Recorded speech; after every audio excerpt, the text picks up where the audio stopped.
सह्याद्रीच्या कुशीत मान्सूनच्या पावसाची आतुरतेने वाट पाहणाऱ्या शेतकऱ्यांना मान्सूनपूर्व पावसाने काहीसा दिलासा दिला असला तरी सह्याद्रीच्या कुशीतील धरणं अजूनही कोरडीच आहेत। कुकडी प्रकल्पातील 7 आणि भामा खोऱ्यातील 3 धरणं मुसळधार पावसाच्या प्रतीक्षेत आहेत। धरण क्षेत्रात ऊन सावलीचा खेळ सुरू आहे। आकाशात ढग दाटून येतात, पण मुसळधार पाऊस पडत नसल्याने शेतकरी चिंतेमध्ये आहे। आणि याच संदर्भात चासकमान धरणावरून आढावा घेतलेला आहे आमचे प्रतिनिधी हेमंत चापुडे।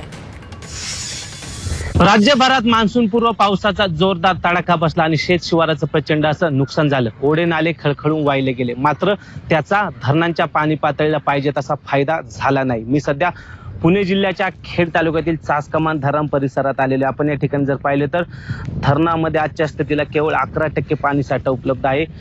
तब्बल आठवडाभर पडलेल्या मुसळधार पावसाने केवळ धरणाच्या पाणी पातळीत 5%नीच वाढ झालेली आहे। भीमाशंकर परिसरात मुसळधार पाऊस बरसला गेलेला, सह्याद्रीच्या पर्वतरांगा परिसरात मुसळधार पाऊस बरसला गेला, मात्र ओढ्या नाल्यांनाही पूर आले। त्याचं पाणी मात्र थेट धरणामध्ये पाहिजे तितक्या प्रमाणात आले नाही, कारण की धरणांच्या वरच्या बाजूला जे काही छोटे मोठे बंधारे असतील त्या बंधाऱ्यांमध्ये पाणी अडलं गेलं आणि कुठेतरी धरणाच्या पाणी पातळीत पाहिजे त्या प्रमाणात वाढ झाली गेली नाही। खेड असेल, शिरूर असेल, या परिसराला याच धरणातून शेतीसाठी आणि पिण्यासाठी वर्षभर पाणीसाठा या ठिकाणी केला जातो। मात्र सध्या शेतकऱ्यांच्या नजरा या कुठेतरी आभाळाकडे लागलेल्या आहे।